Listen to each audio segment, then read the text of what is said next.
Hi అండి, అందరూ ఎలా ఉన్నారు? బాగున్నారా? నేను చాలా బాగున్నాను. ఈ వీడియో వచ్చేసి ఈవినింగ్ అనమాట. ఈవినింగ్ రొటీన్ ఎలా ఉండిద్ది ఏంటన్నది చూద్దరు. కానీ మీరు ముందుగా ఈ వీడియో చూసిన వాళ్ళైతే ఒక చిన్న లైక్ అయితే ఇచ్చేయండి.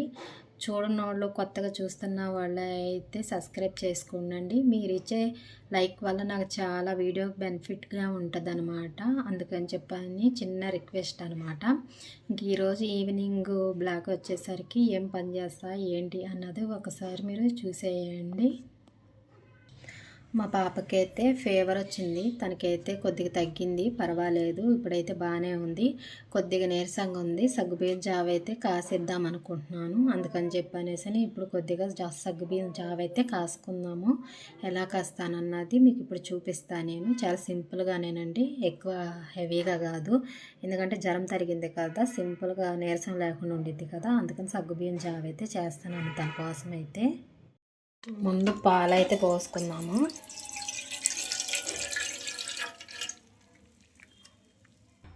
పాలైతే కాగుతున్నాయి. ఇంకో సైడ్ గిన్నెలో అయితే ఇలాగా సగ్గుబియ్యం అయితే నానబెట్టుకున్నాను. ఇవన్నీ నాని అన్నమాట.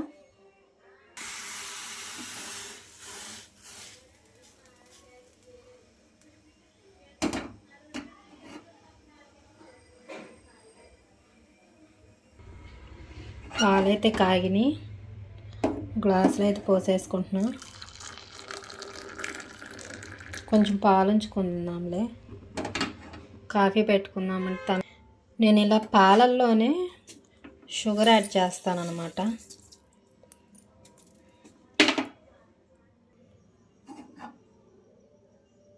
కాఫీ అయితే కలిపేసుకుంటున్నాను. ఈ కాఫీ ఏంటోనండి, అలవాటు అయ్యిందంటే చాలు, అసలు రోజు సాయంకాలము ఇవైతే సగ్గుబియ్యానికి అయితే వేసుకుంటున్నాను. ఇంక ఇక్కడ సగ్గుబియ్యం ఉన్నాయి కదా, ఇవైతే ముందుగానే కడిగేసి పెట్టుకున్నాను. ఇంక ఇప్పుడు ఇవి వాటర్ తేనండి, ఈలోపు కాఫీ తాగుదాము. వాటర్ అయితే బాయిల్ అవ్వాలి.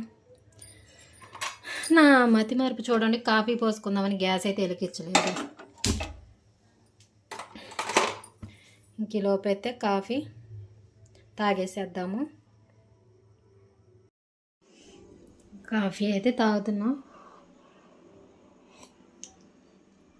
అబ్బా, అసలు తలనొప్పిగా ఉంది. వేడిగా కాఫీ తాగితే తలనొప్పి కొంచెం అలా ఉపశమనంగా ఉన్నట్టుగా అనిపించింది అనమాట. నాకేంతో కాఫీలో బ్రూ కానీ ఏం నచ్చదు. ఈ Sunrise coffee powder flavour బాగుండిద్ది, నాకు చాలా ఇష్టం అన్నమాట. ఇంకా ఆ ఫ్లేవర్ కానీ లేదనుకో కాఫీ తాగడమైన ఆపుతాను తప్ప వేరే బ్రాండ్ అయితే తీసుకుని తాగుదాం అన్నది అయితే అనిపించదు. కాఫీ తాగుదాం.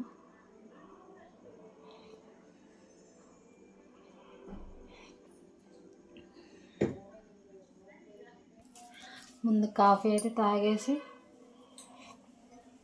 ఇంకా మా వయసుకి అయితే సగ్గుబియ్యం జావ కాస్తాను. ఇంకా తను తాగిన తర్వాత ఇంకా పిండ్లు మొదలు పెట్టాలండి టిఫిన్కి. ఈరోజైతే టిఫిన్ కూడా వేయలేదు, పాపకు జ్వరంగా ఉందని చెప్పనేసి ఇంకా రేపు వేయాలన్నమాట. ఇప్పటికే చాలామంది అడిగారు ఏంటి ఈరోజు వేయలేదు ఏంటి అని చెప్పనేసి. ఇంక అందుకని దోసపిండి ఇడ్లీకి రెండింటికి అయితే గ్రైండర్ అయితే మనం వేయాలన్నమాట.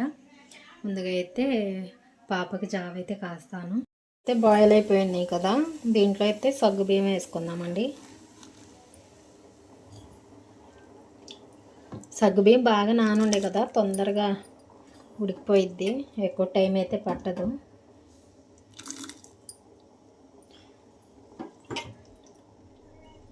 ఒకటే ఆకలి అవుతుంది మమ్మీ అని చెప్పి అంటుంది పాప. 1 డే 2 డేస్ బట్టి అన్నం లేదు కదండి, అందుకని తన కోసమైతే ఇట్లా జావు కాద్దా. ఇంక ఇప్పుడు కొంచెం ఉడకనిద్దామన్నమాట. ఇంక ఇప్పుడు కొద్దిగా బెల్లం అయితే వేసుకున్నాము. వైషు ఆకలి వేస్తుందా? అయిపోవచ్చిందిలే, కొంచెం ఉడకనిస్తే సగ్గుబియ్యం.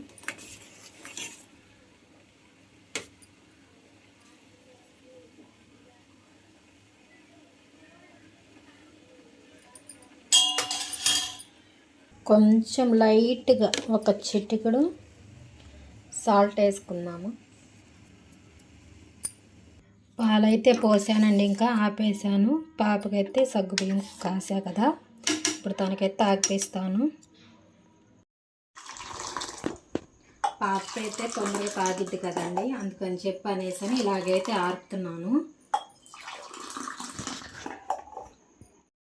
మా పాప ఫేస్ అయితే చూడండి, జ్వరం వచ్చి ఒక్క రోజుకి ఎలాగైపోయిందో. ఆగలుగుతుందా? నిన్నైతే అసలు ఇడ్లీ కానీ ఏదన్నా రాగి జావ కాసిస్తానన్నా అసలు వద్దంటే వద్దని దుప్పటి కప్పుకొని పడుకుందండి. ఈరోజే కొద్దిగా బాగుంది కదా హుషారుగా, ఇక అందుకని చెప్పని సగ్గుబియ్యం జావ ఉంది. ఇది సరైన తన కోసం అయితే కాసాను, ఇప్పుడు తాగిపిస్తా తన కోసం. క్రిస్మస్ కదండి, 25న స్కూల్లో ఒక సాంగ్కి డ్యాన్స్లో పేరు ఇచ్చిందనమాట. ఆ డ్యాన్స్ ప్రాక్టీస్ చేస్తా ఒళ్ళు బాగా అలసిపోయి అందులో కొద్దిగా లైట్గా జలుబు చేసింది కదా, అందుకని ఫీవర్ వచ్చింది. డ్యాన్స్లో కూడా లేదు, ఇంకా బాగాలేదు కదా, పేరు తీపిచ్చేసి వచ్చాను. స్కూల్లోకి వెళ్ళేసి వేరే పాప చేత ఎవరి చేతను ప్రాక్టీస్ చేయించుకోండి అని చెప్పాను.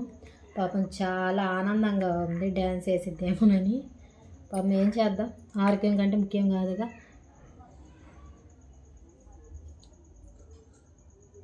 ఎలా ఉంది? బాగుంది. బాగుంది, మాట కూడా రాట్లా. పాపం రోజు అసలు ఒకటే అల్లరి చేస్తా చలాకీగా ఆడుకునేది. ఒక్కసారి ఒంట్లో బాగుపోయేసరికి చూడు అలా అయిపోయిందో పాపం.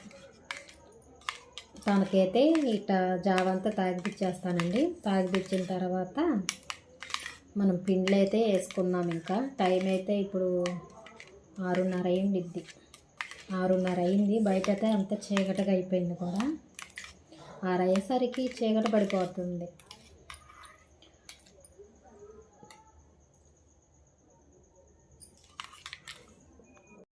మినపప్పు అయితే ఇడ్లీకి నానబెట్టేసాను. ఇప్పుడు ఇది గ్రైండర్ వేసుకుందాము.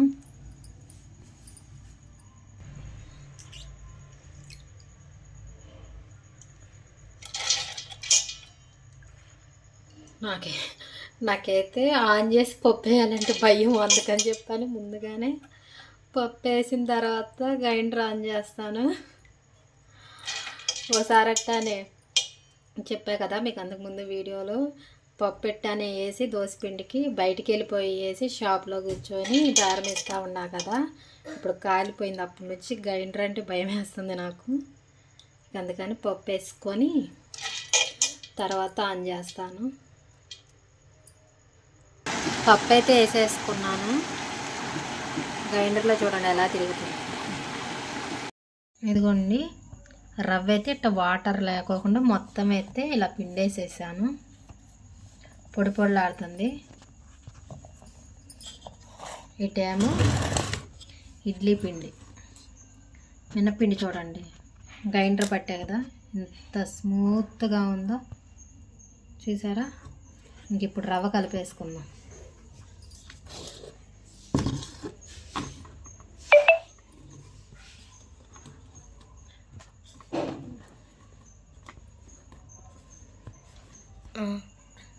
ఇదిగోండి రవ్వ అంతా వేసేసా, ఇక కలుపుతున్నా.